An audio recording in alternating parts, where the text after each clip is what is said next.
I was reading something earlier this morning, and I wanted to share it with you.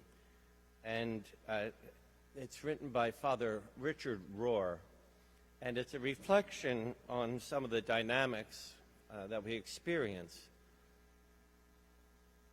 in the Easter mystery, the suffering and death and the rising from the dead that Jesus went through.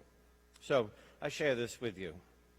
He writes, "Death is not only physical dying. Death also means going to the full depths of things, hitting the bottom, going beyond where we're in control.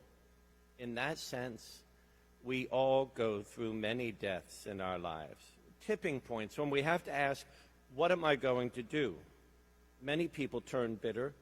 They look for someone to blame and close down.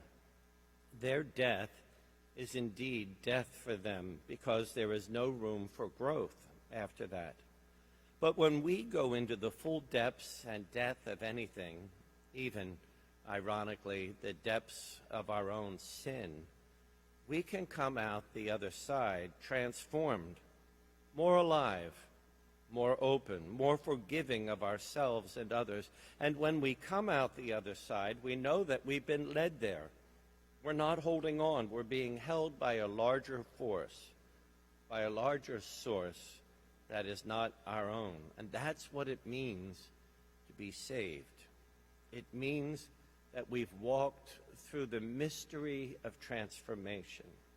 Now, the miracle of it all, if we're to speak of miracles, is that God has found the most ingenious way to transform the human soul. God uses the very thing that would normally destroy us, the tragic, the sorrowful, the painful, the unjust deaths that lead us all to the bottom of our lives. He uses them to transform us. And there it is in one sentence.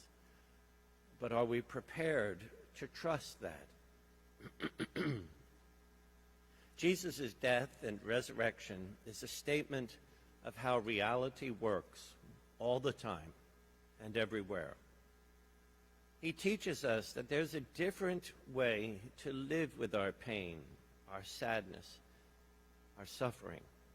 We can say, woe is me, and feel sorry for ourselves, or we can say, God is even in this. And that's what Jesus did on Good Friday. Now, none of us crosses over this gap from death to new life on our own effort, our own merit, or our own purity, or our own perfection. Each of us, from pope to president, from princess to peasant, each of us is carried across by unearned grace. Worthiness is never the ticket, only deep desire. With that desire, the tomb is always finally empty, as Mary Magdalene discovered on Easter morning. Death cannot win. We're finally indestructible when we realize and recognize that the thing which could destroy us is the very thing that could enlighten us. My friends, the Easter feast is a reminder to all of us to open our eyes and our ears and to witness what is happening all around us, all the time, everywhere. God's one and only job description is to turn death into life. And that's what God does with every new springtime, every new life, every new season, every new anything. God is the one who always turns death into life.